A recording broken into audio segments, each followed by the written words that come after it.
Okay, welcome to our first lesson on electromagnetic induction.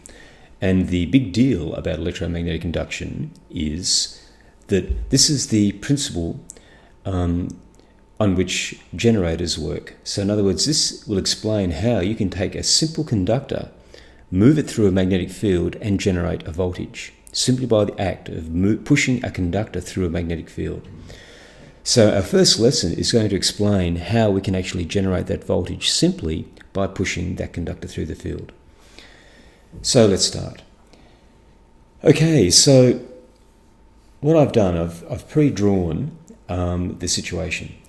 And what we have here in red are crosses which represent the magnetic field, the direction of the magnetic field. And as I'm sure and hope that you remember, a cross means it's going into the page, so a magnetic field is directed into the page. This blue rectangle represents a section of conductor, a piece of copper. Okay, and it's just a length of wire.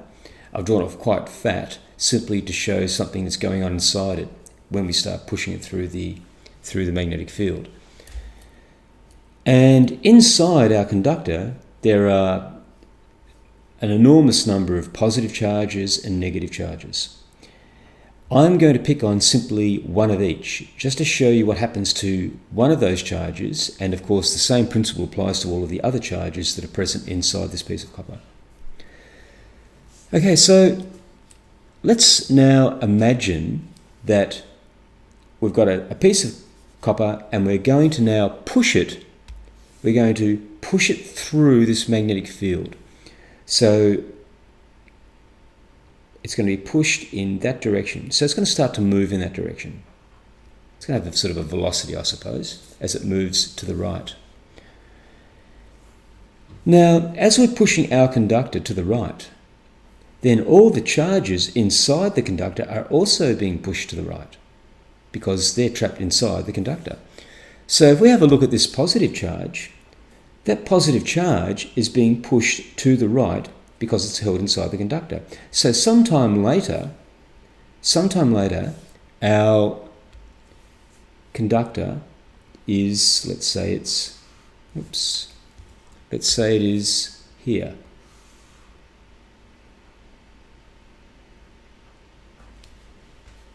This is some small time later.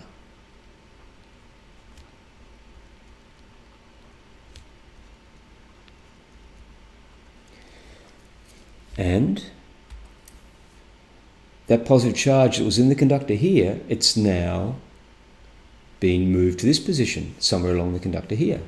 Which means that that positive charge must have moved from this region of space to this region of space. Now, when a charge moves from one place to another, that's called current.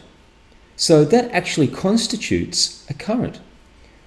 So the very act of pushing this conductor through the magnetic field and dragging all of the charges inside the conductor along with it, those positive charges being dragged across represent a current. And because that positive charge moving through the field represents a current, it's going to experience a magnetic force. So we can use our right-hand slap rule to determine the direction of the force on that positive charge. So if we're going to do that, remember this positive charge is moving along here, so that's the direction of the current. Current is positive charge flow. So using our right hand, our thumb would be pointing in that direction. The magnetic field is into the page, so our fingers will be pointing into the page. And using your right hand, that means that our palm must be up. So the force on that positive charge must have been in the upward direction. So it's experiencing a force in the upward direction. So what's it going to do? If there's a force, if we push this conductor through, if there's a force on the charge there pushing in that direction, it's going to move to the top of the conductor. And so every positive charge, or as quite a few of them I should say, will migrate to the top end of the conductor. And so you might imagine if you continue to move this conductor through the field, then all the positive charges have migrated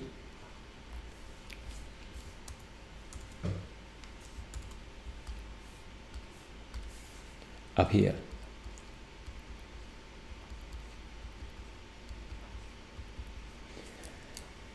So we'll just write a little note about that. So the positive charges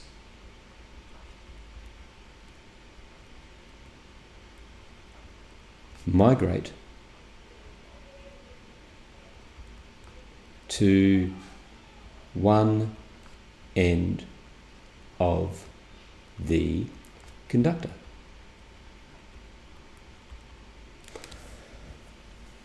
Now, at the same time, the negative charges that are present in this conductor, they're being dragged along as well. But because they're negative charges, a negative charge moving to the right is equivalent to a current moving to the left. And therefore, they're going to experience a force in the opposite direction. So the negative charges will actually, in this particular scenario, move in the downward direction.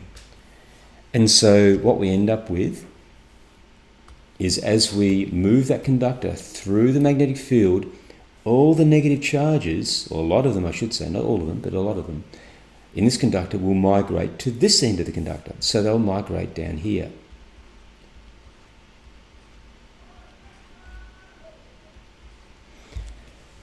So what do we now have?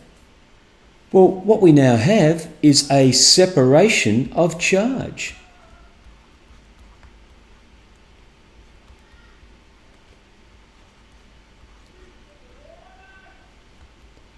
Which means we now have a potential difference or a voltage across that conductor.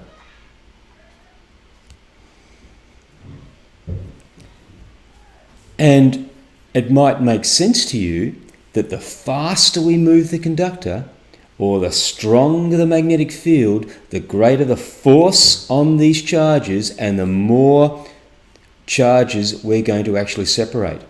Now, the reason why we can't separate every single charge is because, firstly, if we've already placed a lot of positive charges here and a lot of negative charges here as the conductor moves, then for any positive charge here that might be there still remaining, it's going to be even harder to move that one because it's going to be repelled by the positive charges that are already in existence or have migrated up here. So the more charges that have migrated up, the harder it is for the next charge to get there.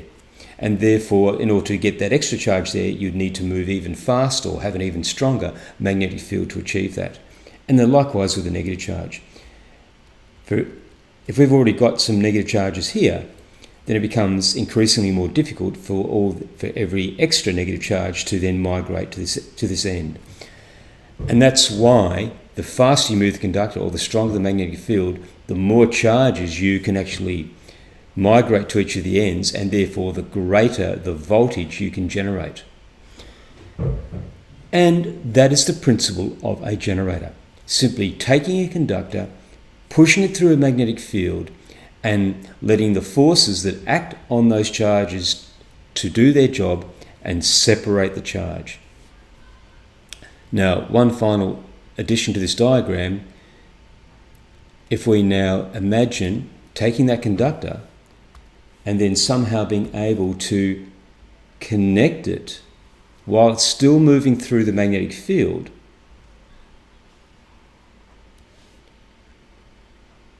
to perhaps a light bulb or something else that we wish to actually...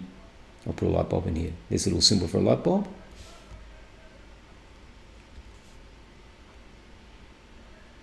Okay, so now, because this is a net positive charge end, this is a net negative charge end, this is behaving like a positive terminal of a battery, and this is behaving like a negative terminal of a battery.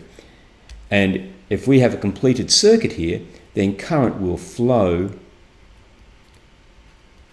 around that circuit and through the globe. Okay? So if we take this conductor that we've moved through the magnetic field and connect it to a circuit, then a current will flow from that conductor. So that's the basic principle of electromagnetic induction. And in video 2, we'll go into how this specifically relates to generators. Thank you.